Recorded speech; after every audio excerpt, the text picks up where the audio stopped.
তখন রাত 12টা, মে মাস 1971 সাল। লন্ডনের একটি ছোট ফ্ল্যাটে বসে আছেন একটি মানুষ। চারপাশে মানচিত্র, কাগজপত্র আর উদ্যোগের ছাপ। তিনি ফ্ল্যাটটি বিক্রি করে দিতে চলেছেন। টাকা লাগবে স্বাধীন বাংলাদেশের জন্য, যুদ্ধ বিধ্বস্ত দেশে ফিরে গিয়ে মানুষের পাশে দাঁড়াতে। এই মানুষটির নাম ফজলে হাসান আবেদ, যিনি মুক্তিযুদ্ধ শুরুর পরপরই বুঝতে পেরেছিলেন শিগগির বাংলাদেশে স্বাধীন হবে, যার স্বপ্ন ছিল একদিন গড়ে তুলবে পৃথিবীর সর্ববৃহৎ বেসরকারি উন্নয়ন সংস্থা ব্র্যাক। তবে তিনি জানতেন না যে তার ছোট ফ্ল্যাটের মূল্যই হয়ে উঠবে এক মহাযজ্ঞের প্রথম বীজ। প্রশ্ন জাগে, এই মানুষটির ভেতরে কী ছিল? তিনি সেল অয়েলের চাকরি ছেড়ে লন্ডনের ফ্ল্যাট বিক্রি করে একাই শুরু করেছিলেন এক অভিযান, যা আজ 11টি দেশে কাজ করছে। শৈশব ও শিক্ষা। জমিদার বাড়ির ছেলে যে বেছে নিল ভিন্ন পথ। 1936 সালের 27 এপ্রিল সিলেটের হবিগঞ্জের বানিয়াচং গ্রাম। জমিদার পরিবার, বাবা সিদ্দিক হাসান, মা সৈয়দা সুফিয়া খাতুন। ছোটবেলায় থেকেই পড়াশোনায় মনোযোগ। Habiganj government high school, Comilla জিলা স্কুল, শেষ পর্যন্ত পাবনা জিলা স্কুল থেকে মেট্রিক পাস।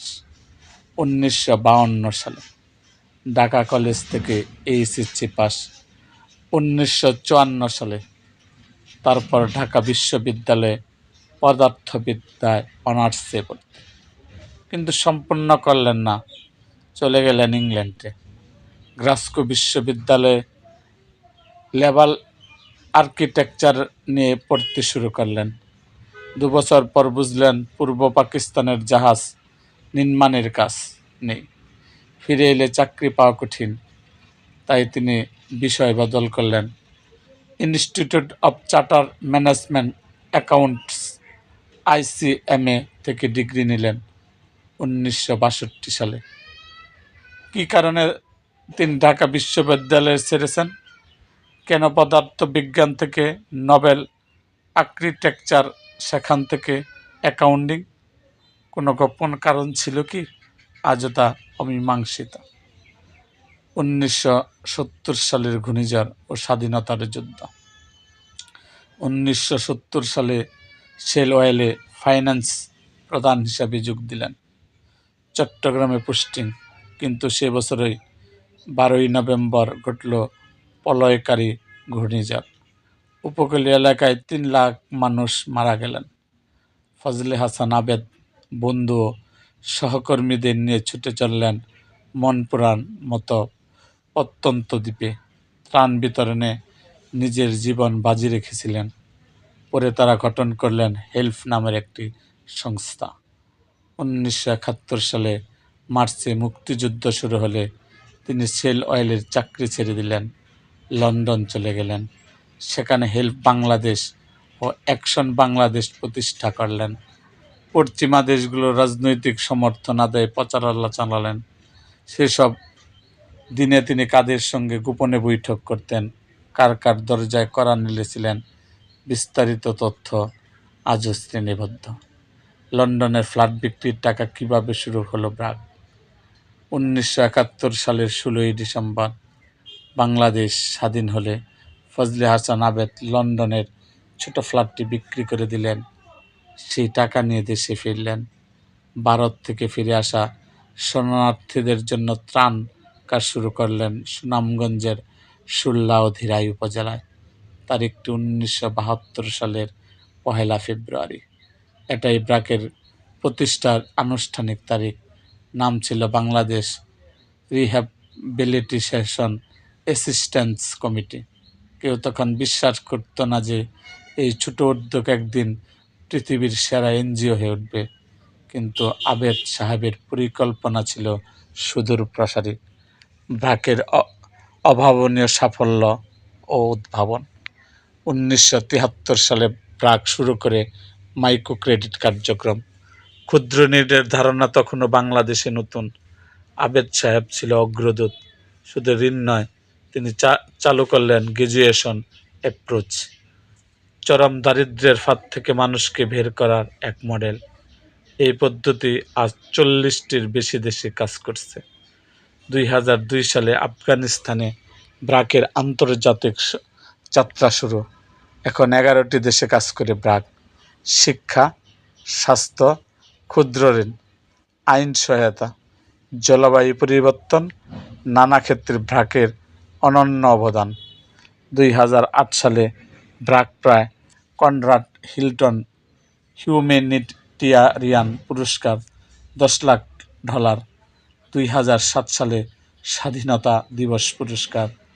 2016 থেকে 2019 পর্যন্ত টানা 4 বছর জেনেভা ভিত্তিক এনজিও অ্যাডভাইজার ব্র্যাককে সেরা এনজিও হিসাবে র্যাঙ্কিং করে। শুধু এনজিও নয়, 2001 সালে তিনি প্রতিষ্ঠা করেন ব্র্যাক ইউনিভার্সিটি। এই বছরই প্রতিষ্ঠা করেন ব্র্যাক ব্যাংক। নিজে 2 প্রতিষ্ঠানের চেয়ারম্যান হিসেবে দায়িত্ব পালন করেন 2019 সাল পর্যন্ত। শিক্ষা অর্থের যোগান ছাড়া টেকসই উন্নয়ন সম্ভব নয়, এই দর্শন থেকে তার উদ্বেগ। ফাইনাল টুইস্ট, মস্তিষ্কের টিউমারে আক্রান্ত হয়ে 2019 সালের নভেম্বরের শেষ দিকে হাসপাতালে ভর্তি হন। 20 ডিসেম্বর শুক্রবার রাত 8:28 ঢাকায় অ্যাপোলো হাসপাতালে বর্তমান এভার কেয়ার শেষ নিঃশ্বাস ত্যাগ করেন। বয়স হয়েছিল 83 বছর।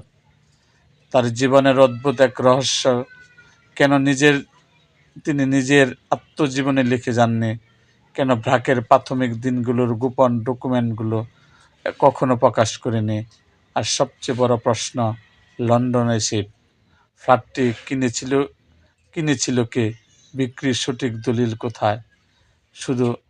তিনি শুধু ব্র্যাকের প্রতিষ্ঠাতা নন, তিনি এক বৈশ্বিক আইকন। ফরচুন ম্যাগাজিনের বিশ্বের 50 সেরা নেতা তালিকায় জায়গা পেয়েছেন 2014-2017। ব্রিটিশ ক্রাউন তাকে নাইটহুড KCMG উপাধি দেয়। বিশ্ব খাদ্য পুরস্কার, ওয়াইস prize for education, Lego prize, অজস্র স্বীকৃতি। ইয়েল, প্রিন্সটন, অক্সফোর্ড বিশ্ববিদ্যালয় থেকে সম্মানিত ডিগ্রি। তিনি 2019 সালের আগস্টে ব্র্যাকের চেয়ারম্যান পদ থেকে অবসর হন চেয়ারম্যান এমিরেটাস। তার মৃত্যুর পর ব্র্যাক আজও অটুট, তার অমর স্বপ্নের বাস্তব রূপ। আজ যখন কোনো গ্রামের মেয়ে ব্র্যাক স্কুলে পড়ে, কোনো নারী ব্র্যাকের কাছ থেকে ঋণ নিয়ে দোকান দেয়, মনে রাখবেন এই সুযোগ পেতে লড়েছিলেন স্যার ফজলে হাসান আবেদ। এরকম আরও ভিডিও পেতে এবং রাজনৈতিক অঙ্গনের নানা ঘটনা ও ইতিহাস জানতে আমাদের মুক্তাগাছার ইতিহাস মিডিয়া ইউটিউব চ্যানেলটিকে সাবস্ক্রাইব করুন এবং পাশে থাকা বেল আইকনটি বাজিয়ে দিন।